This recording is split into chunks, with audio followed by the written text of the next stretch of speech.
Hey guys, I hope you all had a great New Year's. I'm excited to see what 2017 has in store for my channel. And I also wanted to let you guys know that I started an unofficial gaming channel. I'll put an annotation on screen and one in the description as well, so if you're interested, check it out. I also wanted to issue an open challenge to YouTubers and subscribers alike. If you play Madden or NBA 2K and you want to play me live on stream, add me on Twitter or message me on Instagram or even comment on this video. I think it sounds pretty cool, and it's also another way to connect with you guys. I was thinking about how if you were to beat me, I would send you a shirt or something, but I don't even have merchandise yet, so I guess maybe we'll cross that bridge when we come to it. It's not like any of you guys are going to beat me anyway. Nah, I'm just kidding. But seriously, would love to connect more with you guys, and I feel like this is a great way to do it. Also, please check your subscriptions. YouTube has been unsubbing a lot of you guys from me recently. I'm not sure why, but I've been getting a lot of messages saying people have been unsubscribed. So if you can make sure you're subscribed and have notifications on, that's if you still want to, of course. I really appreciate it. As always, guys, thank you all for all the love and support, and I'll see you guys in the next one. Or on the field in Madden, or on the court in 2K.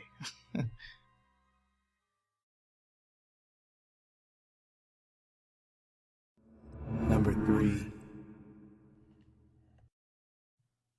My boyfriend of 2 years and I go to the same college. We both take night classes and live in an apartment complex across the street from campus. Neither of us are paranormal enthusiasts. We're also agnostic. So class is from 6 p.m. to 10 p.m. We walk over together, but I usually walk back on my own, unless I run into him coming back from the lecture building. This time I was walking alone. It's about a 10-minute walk to the apartment. I could see the light was on as I approached the building, and thought he'd got home first, and thought it was a little strange since I hadn't seen him walking in front of me. I figured his class may have let out early. For some reason, I stopped to look in the window before I went in. I could see what looked like him sitting on the couch, but something was weird.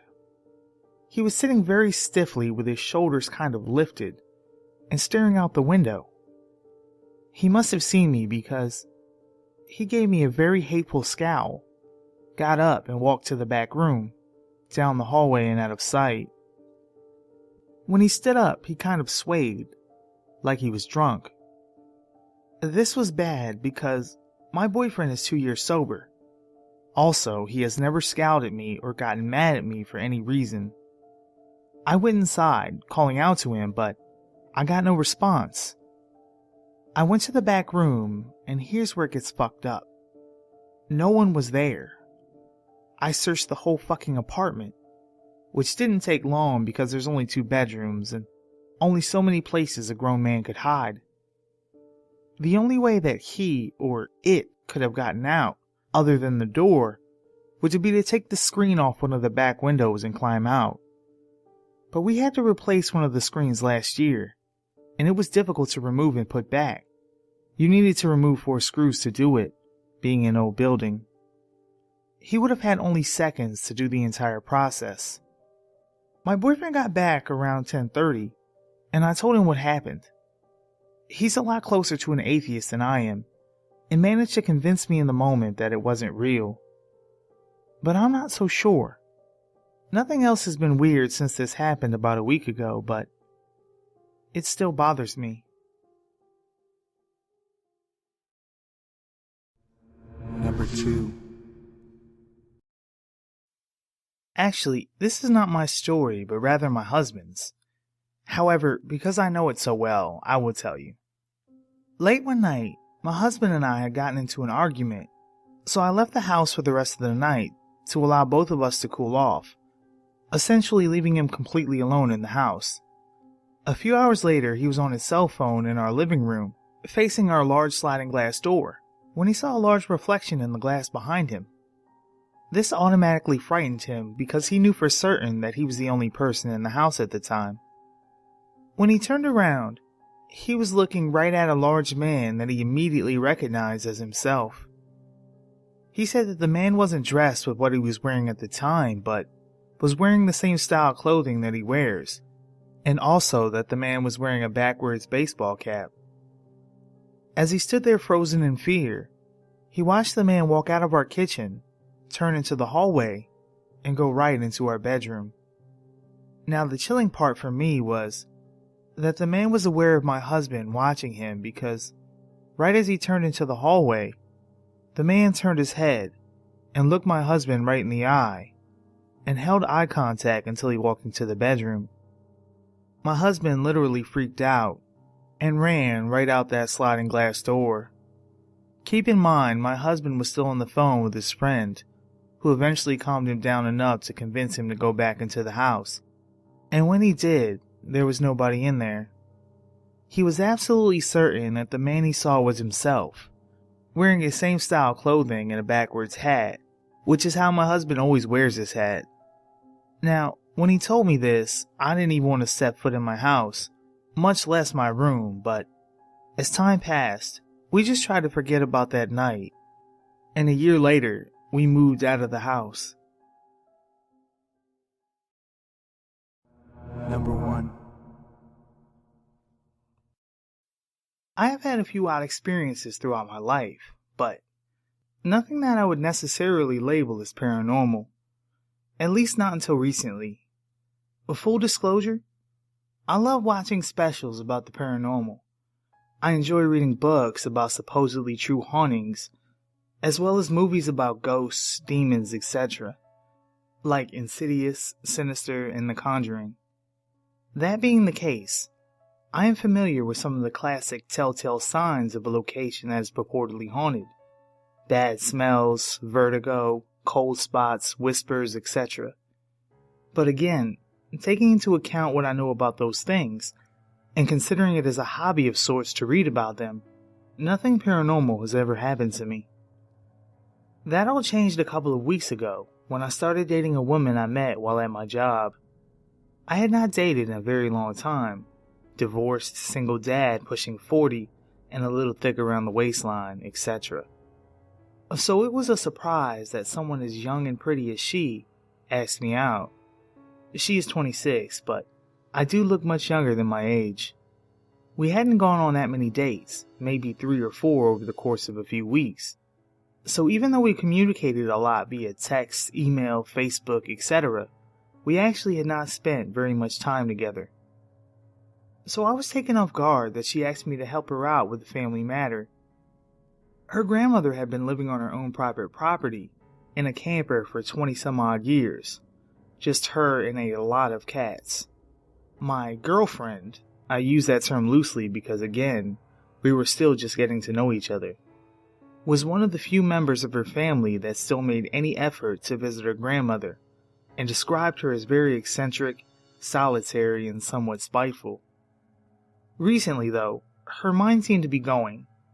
On the rare occasion that anyone went to see her, the consensus was that she had basically gone senile, and nothing she said made sense anymore, so they had made the decision to put her in a nursing home, which is where I came in. My girlfriend, who I will call T, needed me to help her clean out her grandmother's camper, save anything that was worth keeping and dump the rest. So we rented a flatbed trailer and she navigated to the property, which is in Oscar, Texas. She and I are both from Austin. We arrived around 1 p.m. in the afternoon in mid-August, so it was pretty damn hot. The camper was really small and had only one window air conditioner unit to cool the entire thing, but there was no longer any electricity to it. So we opened the door, which was not locked, and started going through all her stuff. There was cat poop everywhere and it smelled fucking terrible. Plus there were hundreds of flies. The cats were all gone. It looked like they had been coming and going through the little flaps on either side of the window unit. I started moving stuff and found several decayed, dead kittens, tons of roaches, fleas, ticks, and spiders. I mean, this place was a complete dive. My girlfriend was really embarrassed and said we would need some cleaning supplies. She didn't realize it was this bad. Since we arrived in her vehicle, she drove into town to buy the supplies, and I decided to stay behind and keep working. While I was there alone, I figured I would haul all the big stuff out to the flatbed, which she left behind for me. The minute I started moving furniture to throw it away, the air in the camper got noticeably cooler, at least cool enough for me to notice a difference, given how hot it was outside. The fact that there was no electricity for the window unit, plus very little ventilation, made it that much more noticeable. I ignored it at first, and thought nothing of it. There was a pond nearby, and I figured maybe a nice little breeze had blown over it towards me. I went about my work, and I began hearing limbs in the trees around the camper creaking and snapping. There was no wind though, so I figured it was probably squirrels, birds, and whatnot. I took a break and went outside for a soda, and I continued to hear snapping and cracking all around me. It's probably not uncommon, but the area was usually still for there being so much noise. I went back inside and felt the immediate drop in temperature. I suppose it could be that when we first got there, the sun was shining directly on the camper, so maybe the sun had shifted and it was no longer in direct sunlight. Maybe. I continued digging through old boxes and found a medium-sized leather trunk with a rusted padlock on it that looked like it was ready to crumble to dust. I didn't want to throw away anything valuable, so I busted the lock off with the heel of my boot and looked inside the trunk. I found the weirdest assortment of crap I had ever laid eyes on. Various rocks, crystals, candles, lots of little bottles with God knows what in them, old strings and strips of leather. And then I found a small skeleton of some kind of animal, probably a cat, but it had stuff written on the actual bones. At this point I paused, and began to feel extremely uncomfortable. It was like the air got heavier.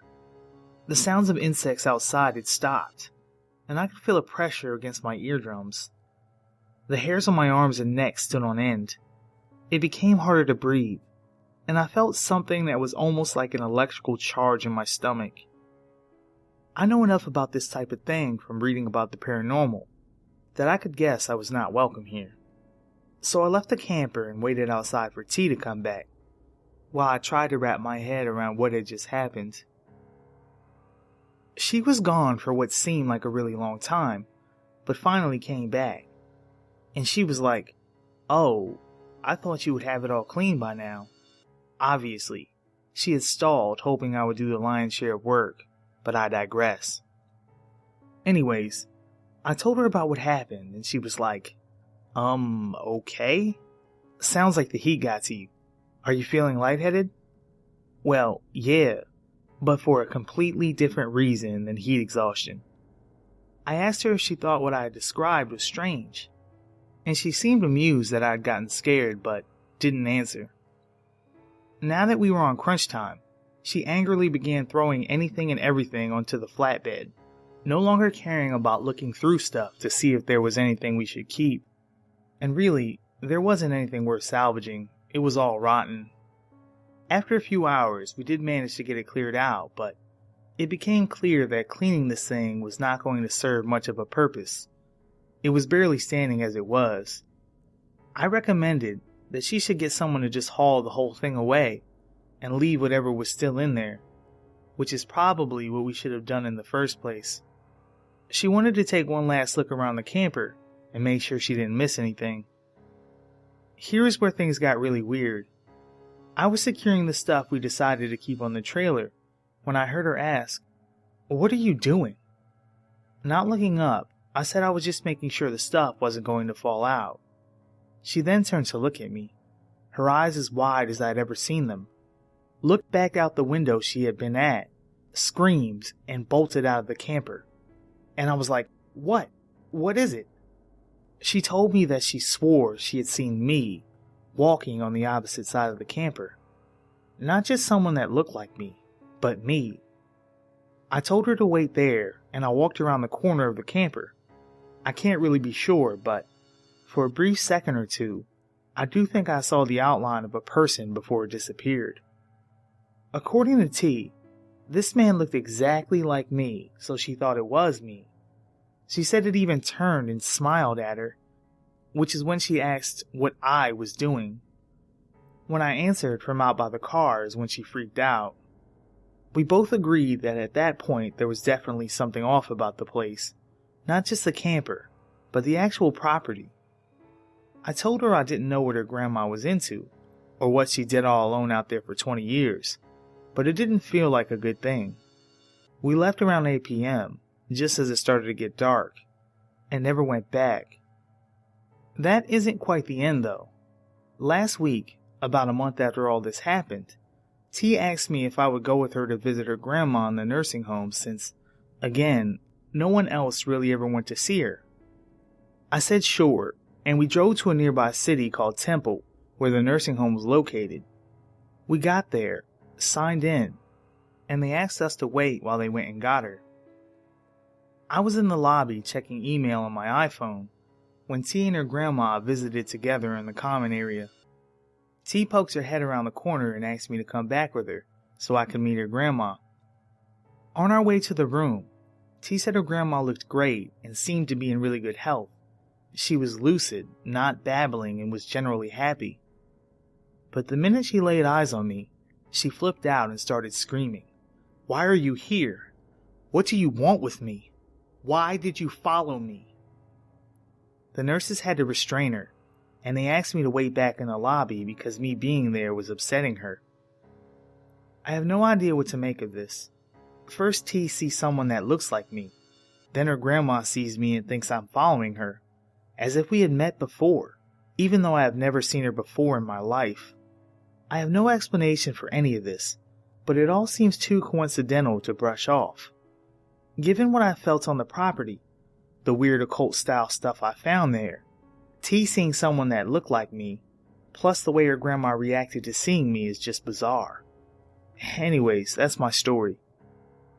I was not so much scared by any of it as I was fascinated.